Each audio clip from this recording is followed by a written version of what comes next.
Hola, buenas, mi nombre es José Luis Oscofuentes y hoy vamos a hablar de mi cerebro musical. Comenzamos. A lo largo de los años se ha ido experimentando, estudiando, etcétera, mucho sobre la capacidad enorme que tiene el cerebro, nuestro cerebro.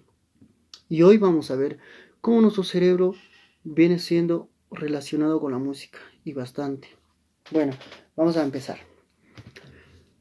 Se trata de un neurocientífico que también fue músico antes. Fue músico y ahora es neurocientífico. A los 30 años empezó su carrera. ¿Por qué dejó la música? No lo dejó. Simplemente decidió investigar más a profundidad. Pero esta vez, como ya se convirtió en neurocientífico, ya se volvió, quiso investigar más sobre el cerebro y cómo la música llega a afectar al cerebro y el cerebro cómo llega a afectar a nuestro cuerpo, nuestro organismo. Bueno, empezamos. Levitin, el neurocientífico, estuvo estudiando bastante sobre el cerebro y cómo la música lo afecta al cerebro. Pero no llegó a un óptimo desarrollo, ya que ninguno de los estudios que había realizado había sido de totalmente un profesional en la música. Profesional en todo sentido. Le hace una propuesta a Smith, que es un artista muy bueno, que Smith viniese a su laboratorio para hacer los exámenes, pruebas y todo ello. Levitin había vendido libros, de los cuales 2 fueron muy vendidos, y le mostró, leyó y le encantó a Smith. Le encantó, le fascinó, y por eso él aceptó ir y ser el conejillo de Indias de Levitin. Y en ese transcurso, Levitin le propone ir a su laboratorio. A su cámara le dice: entrarás a esta cámara, te pondremos música bajita, de ambiente y música al oído, para hacer pruebas sobre la capacidad de su cerebro y qué es lo que el cerebro le hace reaccionar al cuerpo. Ya, una vez que Smith entra a la cámara, empieza la magia. Pone música de ambiente dentro de la cámara y música en su oído. De ahí logran saber y entender qué es lo que le causa a Smith. Y Smith, reposado, con los dedos de los pies, quizá involuntariamente, marca el ritmo.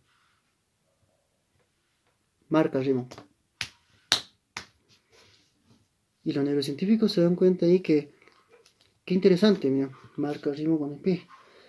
Y a la vez no se confunde porque hay música de ambiente dentro de la cámara también. Y eso es algo nuevo. Ya. También hacen pruebas a otro amigo, Peter Yanata. Es un chico que obviamente le gusta la música, a todo el mundo le gusta la música, pero no hace tanta música, solo escucha, está familiarizado con él. Resulta que lo llaman también para hacer una prueba, y en este caso ya no le meten a la cámara, sino le colocan electrodos a lo largo de toda su cabeza, su cuerpo, extremidades, tronco y extremidades inferiores. Le colocan y a través de ello miden por su pulsación, su ritmo cardíaco, y eso le miden. Le hacen poniendo pruebas como música. Una música, ejemplo, una música tranquila.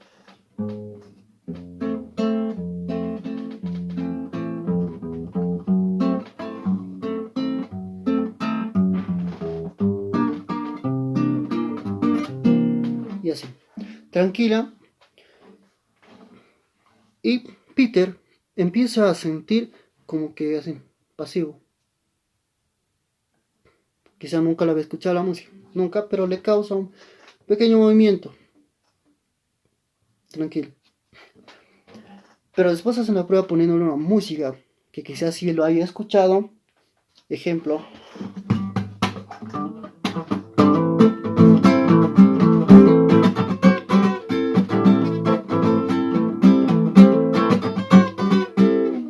Y etcétera. Y nota que Peter se mueve más así, como que poniéndose en onda y al ritmo. Y eso también mide impulso cardíaco, y de acuerdo a ello sacan un análisis breve de cómo la música a través del cerebro puede llegar a estimular al cuerpo, a cambiar de ánimo, a alegrarse o quizás a llorar y a estar triste o feliz. De esta manera logran entender que desarrollan la hormona de la felicidad. La hormona de la felicidad, ¿no? Y esta hormona nos permite a nosotros estar, digamos, más alegres. Como que más alegres. Claro, depende también el estilo de música que te guste. Como si a algunas personas les gusta un estilo de música en general y no se mueven de ella, porque les gusta. Hay otras personas también que no les gusta mucho. Y hay otras personas que les gusta una y otro y otro y distintos géneros musicales. Se adecuan a todo, ¿verdad? Y esto hace que el cerebro tenga la capacidad suficiente de poder estimular al cuerpo humano y llegar a hacer sentirnos muy bien. Ya. Y también menciona bastante que el cerebro musical empieza desde mucho antes, ¿no? Mucho antes. Incluso desde que nacemos. A los 17 meses, el feto está dentro del útero de la madre, dentro del vientre. A los 17 meses ya empieza a sentir, incluso a través de los huesos de la madre, ya empieza a sentir como que ondas que al feto, al niño le gusta. La voz de su madre, ejemplo. ¿Ya? Y desde muy chico, la música puede llegar a crear en él la memoria a largo plazo. ¿A qué me refiero? No por nada del mundo dice, ¿no? Puedes escuchar música, o le puedes escuchar música a tu bebé, aún estando dentro del vientre. Música tranquila, música agradable, música de todo tipo, tal vez. Y de alguna manera al niño le llega a gustar bastante. Tanto que cuando nace, incluso ya viene o siente que esa música ya la había escuchado antes. Los niños también pueden, digamos, a un año, a esa edad tal vez, ¿sí? Puede llegar a escuchar música y hasta tal vez diferenciar si está correcto o está mal. Porque ahí hacen pruebas también con electrodos a niños que también y les hacen el fragmento con el piano. Ejemplo, con el piano.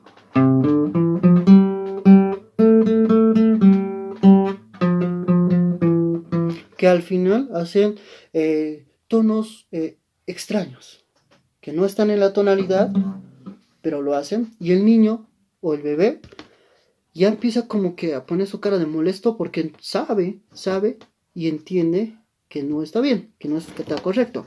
Ejemplo así.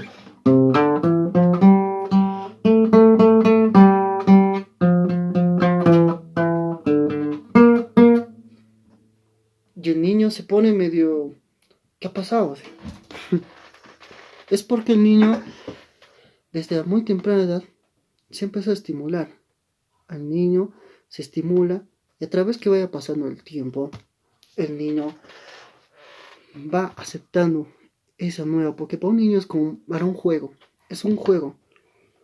Para un niño es como un juego en el cual él va desarrollando muy rápido su capacidad. Bastante. Y también, como también para bebés, también ayuda muchísimo a personas muy, muy mayores. Y, ejemplo, personas con Alzheimer. Alzheimer es una enfermedad bastante terrible porque lastimosamente daña tu cerebro, gran parte de tu cerebro daña. ¿Cómo lo daña? No, no recuerdas nada, quizás de acuerdo a los años, como el cáncer, cada medida de año que pasa, tras año, tras año, tras año, tras año, vas perdiendo un poco más y un poco más y un poco más hasta que al final se vuelve la pérdida total que no recuerdas ni qué comiste hace 2 minutos o 5. Terrible. Pero se ha hecho un estudio que también la música puede ser muy, muy, muy espectacular, que llega a hacerles acordar, quizá no ese tiempo, la música a, a una persona adulto mayor, ejemplo, a una ancianita, la puedo transportar, aún así tenga Alzheimer. Le, le hacen escuchar la pieza y les retroceden a sus épocas. Es el caso de una de las ancianitas a la cual se le ha hecho el examen, la prueba, y la cual recordó bastante. Recordó mucho porque le pusieron clic a la música y le dijeron, ¿qué tal? Y la ancianita empieza a recordar y se acuerdan que era aquellas épocas de cuando estaba la guerra y cómo ayudaba a los soldados heridos, porque era enfermera. Y esa música lo escuchaba ese tiempo y ella lo recordó aún así teniendo Alzheimer. ¿Y esto a qué nos lleva? Que la música puede ser tan espectacular que hasta cuando que te olvidas todo, escuchando melodías que amabas quizás antes, te devuelve la memoria.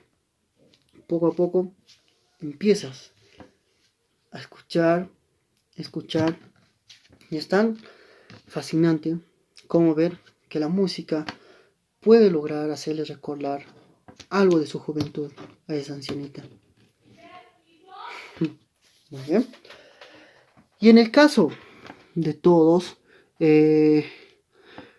aparte de los recuerdos, de que también trae buenos recuerdos, como también malos,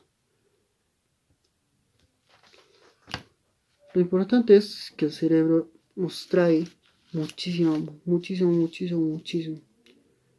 El cerebro es muy, muy, muy bueno. Ya. Pero también, esto cerebro y la música también va mucho de la mano con lo que es la composición para el músico. La composición, las horas de dedicación a sus arreglos, etc. Es el caso de una niña, Joya. Es una niña que canta, lo cual su papá le contrata a, ¿cómo decir?, a un estudio en el cual descifran si su tema va a ser un éxito o no. Si tiene posibilidades de ser un éxito, como también no. Y entre esas posibilidades, la niña tiene un tema medio tranquilo, medio muy lindo, pero más como que para dormir, así. Más como que para dormir, así. Y así, comparando con los estudios de hace mucho tiempo atrás, la música que viene a ser un éxito viene siendo a la época en la que tú estás. A la época en la que tú estás, al tiempo de ahora, como se dice. ¿Ya? Y lo que pasa es que su música no llega a tener resultados tan óptimos. De que sí lo lograría, quizás en mucho tiempo, no ahora. Era un poco imposible hacer que su música sea conocida de la noche a la mañana o quizás 2 días después. Y eso también implica también tener el, el cerebro para la capacidad de desarrollar la capacidad de ser o de tener un cerebro así, compositor de la música, ¿no? ¿Esto que nos lleva? Nos lleva a que nosotros, como músicos, tenemos que ser creativos, bastante creativos. Tenemos que ser compositores de una o cualquier otra cosa. Eso nos ayuda a la mente, agiliza la mente.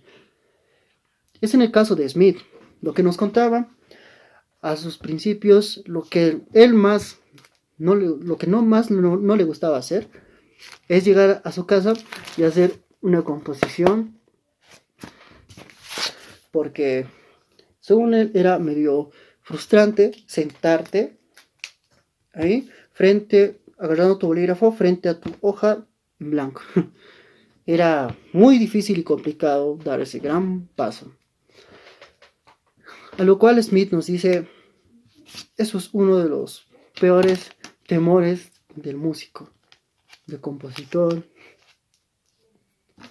porque enfrentarse al papel blanco con tu bolígrafo es para muchísima creatividad, y le hacen un estudio sobre ello, como también a los músicos jazzistas. Este es el caso de un músico jazzista, pianista del piano, en el cual hacen un pequeño estudio. Le colocan electrodos, obvio, en su cabeza, y su labor era muy simple. Le ponían una pista de jazz, ya le daban los grados y todos. A través de los grados que ya le dieron, tuvo que improvisar en el piano. Improvisar viendo formas, ideas, creatividad musical desarrollando. Y ellos vieron una parte muy importante en el cerebro, que se fue desarrollando, se fue prendiendo, como un instinto, porque el cerebro a veces se comporta como un instinto de adivinar, de presentimiento o algo así.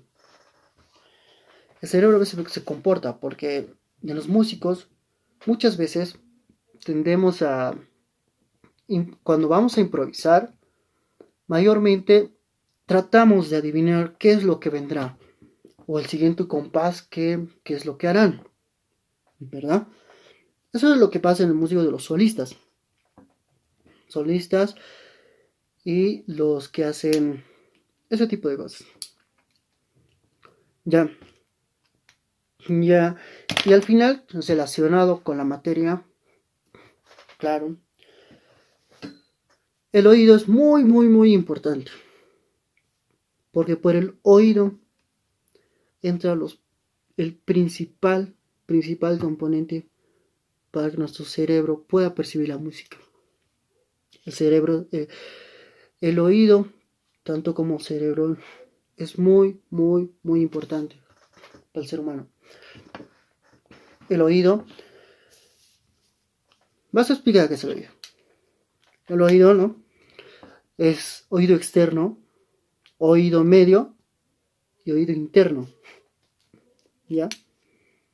El oído externo es toda esta parte de la oreja, ¿sí? Toda esta parte de la oreja, por lo cual entra el sonido, la onda sonora, ¿no? Porque son ondas lo que llega, lo que está en el aire, lo que escuchamos, son ondas sonoras. Hasta lo que yo hablo es onda sonora, ¿ya? Lo que pasa es que el sonido viaja por el aire y entra al oído, constantemente estés despierto o dormido. Ya, una vez que entra al oído, pasa por el tubo, hay un tubito aquí dentro que se llama el conducto. El conducto llega a una membrana que se llama el tímpano.